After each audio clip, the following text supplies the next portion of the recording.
Hello students, myself Pankaj Sharma from Praxis Vidyapeeth, Rodoli Basti. Students, this video is related of class 7th, lesson 9, prose English, from your book Honeycomb. Firstly, we will know about the conceptual understanding of this lesson. Let's start. You are seeing this picture, lesson 9, and before you read, if you wish to go on a long bicycle ride, अगर आप लंबी सवारी पर जाना चाहते हैं cycle के, लंबी यात्रा पर साइकिल के, the bicycle should be in good condition, तो आपकी साइकिल बहुत अच्छी कंडीशन में होनी चाहिए. If possible an expert mechanic should overhaul it, और अगर संभव हो तो साइकिल चलाने से पहले एक एक्सपर्ट मैकेनिक से इसे ओवरहॉलिंग करा लेना चाहिए, फिर से दिखा लेना चाहिए. But what happened if the machine has a will of its own, लेकिन तब क्या होगा जब आपकी साइकिल या आपकी मशीन की अपनी कोई इच्छा हो, and the machine knows next to nothing, कि आगे उसके साथ क्या होने वाला है. तो इसमें एक फनी लेसन है, इसके कॉन्सेप्ट को हम लोग समझते हैं. दिख रहा ना? Okay. A bicycle in good repair. A man I knew proposed one evening we should go for a long bicycle ride together on the following day. एक आदमी जिसे मैं जानता हूं, उसने मुझे एक शाम को प्रपोज किया, प्रस्ताव रखा कि हमें बाइसिकल से लंबी दूरी की यात्रा साथ साथ करनी चाहिए. एंड आई एग्रीड, और मैं सहमत हो गया. आई गॉट अप अर्ली, दूसरे दिन मैं एकदम सुबह जल्दी उठ गया. For me I made an effort, क्योंकि मेरे लिए एक बहुत अच्छा अवसर था, मैंने एक प्रयास किया. And was pleased with my self, और मैं अपने आप से बड़ा खुश हुआ कि आज मैं जल्दी उठ गया. ही केम हाफ एन आवर लेट, और जिस आदमी से हमारी बातचीत हुई थी वो आधे घंटे लेट आया. I was waiting for him in the garden, मैं गार्डन में उसकी प्रतीक्षा कर रहा था. It was a lovely day, ये बड़ा ही खूबसूरत दिन था. ही सेड, उसने कहा, that's good looking machine of yours, तुम्हारी ये जो मशीन अर्थात तुम्हारी जो साइकिल है ये बड़ी अच्छी दिख रही है. हाउ डज इट रन, ये कैसे चलती है. Oh, like most of them, I answer, मैंने आंसर दिया कि जैसे अन्य साइकिल्स चलती हैं ऐसे ये भी चलती है. Easily enough in the morning, goes a little stiffly after lunch. उसने कहा कि मॉर्निंग में तो बहुत आसानी से, लेकिन आफ्टर लंच यानी दोपहर में थोड़ा सा स्टिफी हो जाता, थोड़ा भारी चलने लगती है.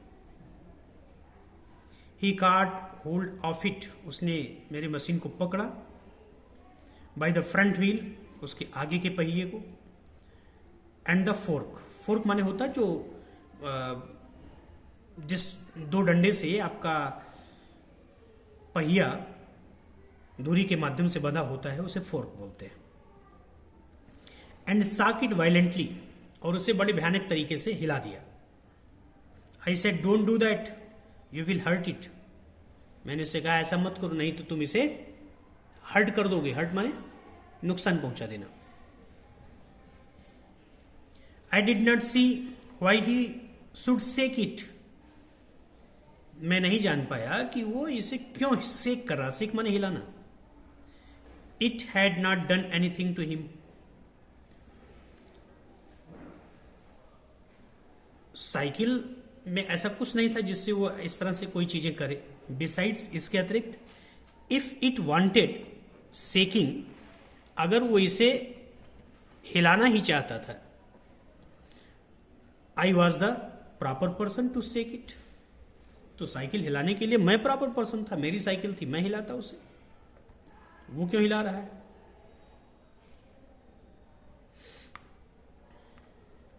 आई फेल्ट मच, मैंने बहुत ज्यादा महसूस किया। As I should had he started whacking my dog, मैंने ऐसा महसूस किया जैसे वो कोई मेरे साइकिल को नहीं हिला रहा, बल्कि मेरे डॉग को इधर उधर पकड़ के झिझोड़ रहा, वैकिंग कर रहा है। वैकिंग माने बीटिंग, झिझोड़ना, मारना, पीटना, स्ट्राइकिंग, उसे बोलते हैं whacking, WHACKING, whacking. He said this front wheel vowels, उसने कहा कि जो इसका अगला पहिया है इसमें वोवेल्स, जिसे आप लहर कहते हो कि पहिए में लहर आ गई है, अर्थात ओवलिंग कर रही है। आई सेड, मैंने कहा, इट डजेंट, ऐसा नहीं करता, if you don't vowel it, अगर तुम इसे नहीं हिलाओगे तो ये नहीं हिलेगी। इट डिडेंट ओवेल, ये कभी ओवेल नहीं करती थी। As a matter of fact, तथ्य यह है, nothing worth calling a vowel, वास्तविकता यह है कि मेरे साइकिल में वोवेलिंग होना इसका कोई मतलब ही नहीं है, अर्थात कोई वोवेलिंग मेरे साइकिल में नहीं है। ही सेड, उसने कहा, दिस इज डेंजरस, ये बहुत खतरनाक है।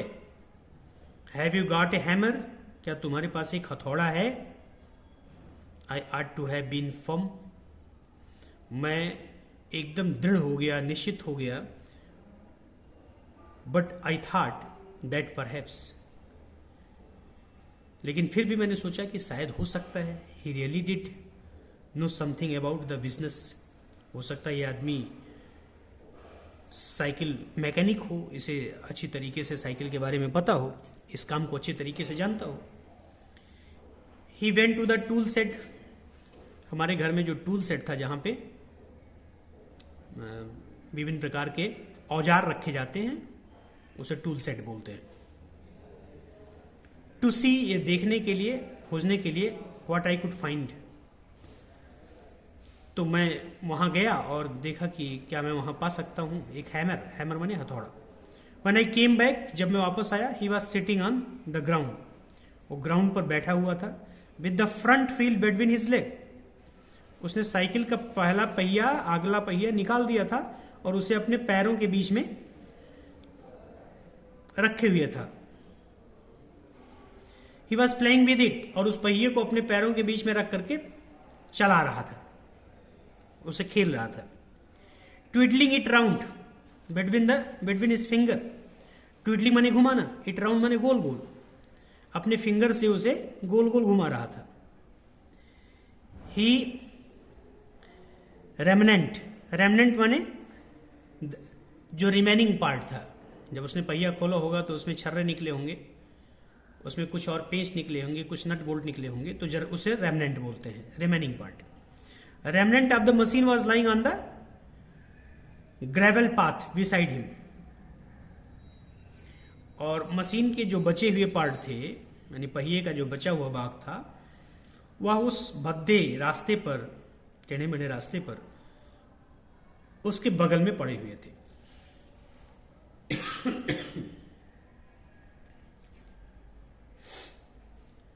He said, उसने कहा, it looks to me as if the bearing were all wrong, उसने कहा मुझे ऐसा लग रहा है जैसे इसकी जो बेयरिंग है, बेयरिंग जिसको आप अपने क्षेत्रीय भाषा में बैरिंग बोलते हो ना, बैरिंग नहीं, उसको बोलते हैं bearing,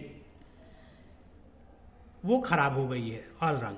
I said, don't you trouble about it any more, मैंने उससे कहा कि इसे तुम अब ज्यादा छेड़छाड़ मत करो, you will make your self tired, तुम अपने आप को थका लोगे। Let us put it back and get up, आओ हम इसे पुनः इसके स्थान पे लगा दें और आगे बढ़े।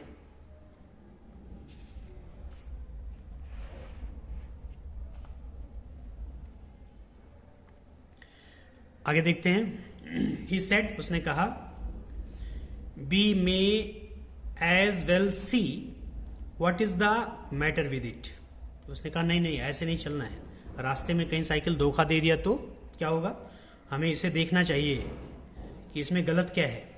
नाउ इट इज़ आउट, अब ये तो निकल चुकी है, पहिया तो हम निकाल चुका हूँ मैं। ही टाग्ड एज दो it had dropped out by accident, वो ऐसे बोल रहा था जैसे मेरी साइकिल जो गिरी पड़ी है एक एक्सीडेंट से गिरी पड़ी हो। Before I could stop him, इससे पहले कि मैं उसे रोक सकूं। He had unscrewed something somewhere, उसने उस पहिए को अनस्क्रू किया। स्क्रू माने होता है टाइट करना, कसना, उसने खोल दिया, ढीला कर दिया, कुछ कहीं से भी खोलना शुरू कर दिया। And out rolled all over the path, और पूरे रास्ते पर उसे फैला दिया। सम डजन्स आर सो लिटिल बाल्स, लगभग 1 दर्जन छोटे छोटे बाल्स जो उसमें थे, बाल माने छर्रे जिसे आप बोलते हो उसे बाल्स बोलते हैं। कैचेम, कैचेम माने देम, यहाँ एम का मतलब क्या हुआ, देम, इन्हें पकड़ो। ही साउटेड, वो चिल्लाया। We must not lose any of them, हमें इनमें से एक को भी खोना नहीं है। He was quite excited about them, और इस पूरे कार्य को लेकर के बहुत ज्यादा उत्तेजित था, बहुत ज्यादा उत्साहित था। We grovelled round for half an hour, हम दोनों लगभग हाफ एन आवर, लगभग 1.5 घंटे तक आधे घंटे तक ग्रोवेल्ड ऑन द ग्राउंड, एकदम जमीन पे लथपथ रहे।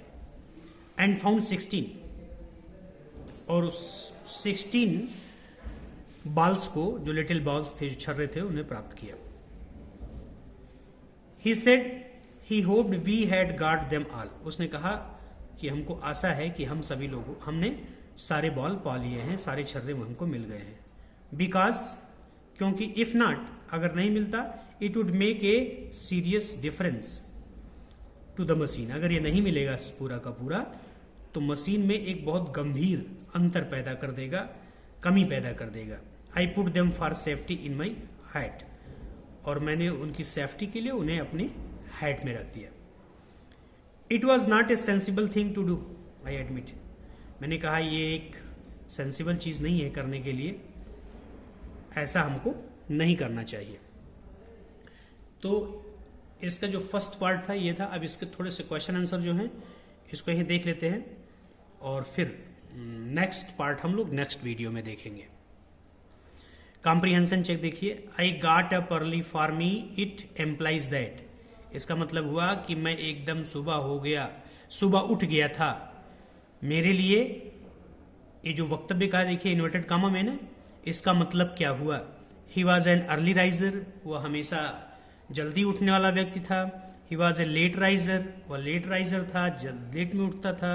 ही got up late that morning, वह उस मॉर्निंग वो देर से उठा।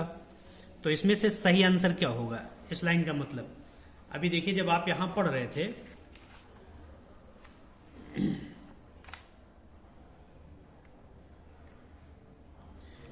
ये पहले पैसेज में आई got up early for me, I made an effort, इसका मतलब क्या हुआ कि वह एक लेट राइजर था, हमेशा लेट से सो करके उठता था, लेकिन साइकिल से राइडिंग करने के उत्साह में वो जल्दी उठ गया था। तो इसका जो आंसर होगा इस सेकंड वाला होगा, he was a late riser. Okay, दूसरा देखिए, the bicycle goes easily enough in the morning, साइकिल सुबह के समय बहुत बढ़िया चलती थी। And a little stiffy, stiffy माने भारी, थोड़ा सा भारीपन लिए हुए चलती थी after lunch. The remark is, ये रिमार्क कैसा है, ये वक्तव्य कैसा है, ह्यूमरस है, ह्यूमरस माने मजाकिया। इनएक्यूरेट, गलत है। सार्कास्टिक, सार्कास्ट माने होता है किसी के ऊपर फफ्तियां कसना। इंजॉयबल, आनंददायी है। या मीनिंगलेस, या मीनिंगलेस है जिसका कोई मतलब नहीं है। तो क्या हो सकता है, ये थोड़ा सा ह्यूमरस है। उसने पूछा ये कैसी है, उसने कहा मॉर्निंग बढ़िया चलती है और दोपहर में थोड़ा भारी चलती है। तो इसका जो आंसर होगा क्या होगा, ह्यूमरस। ठीक, थर्ड देख लेते हैं। The friend shook the bicycle violently, उस मित्र ने साइकिल को वायलेंटली शॉक किया। Find 2 or 3 sentence in the text which expresses the author's disapproval of it।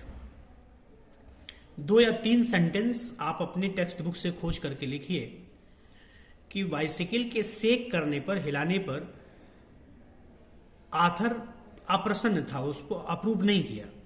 तो देखिए यहां पे आप अपना ये खोलिए, पहला लिखिएगा I was proper person to sack in it. यहां से if he wanted, if it wanted, ये लाइन देख रहे हैं, if it wanted sacking, I was the proper person to sack it, एक लाइन ये हो जाएगा। दूसरा उसी के जस्ट बगल का line, I felt much as I should had he started whacking my dog.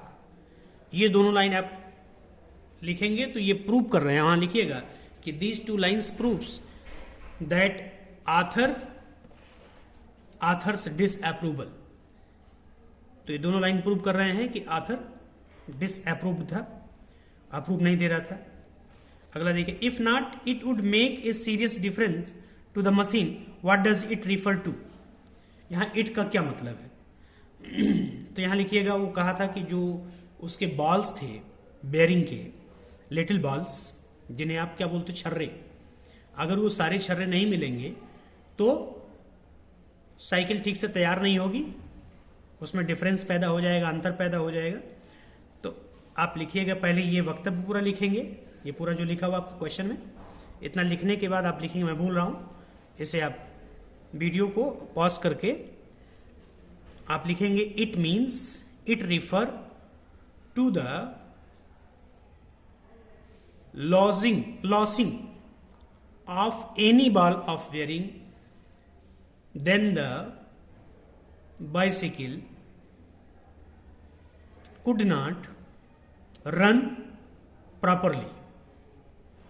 Okay, तो स्टूडेंट्स ये फर्स्ट पार्ट हुआ आपके लेसन 8 का, लेसन 9 का सॉरी, और नेक्स्ट वीडियो में हम लोग इसके नेक्स्ट पार्ट की चर्चा करेंगे। थैंक्स।